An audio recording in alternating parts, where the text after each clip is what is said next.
Good evening guys! Alam kong gising pa po kayo. So, short announcement lang po na hindi ko po naisama kanina sa live. So guys, bukas po Tuesday. No, last day na po ng ating CX22.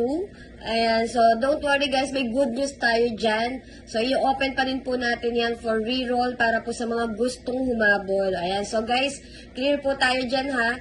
So, yung ating CX22 is last day na po tomorrow, August 27. And reminders lang po na yung ating shareholder is not open for reroll guys.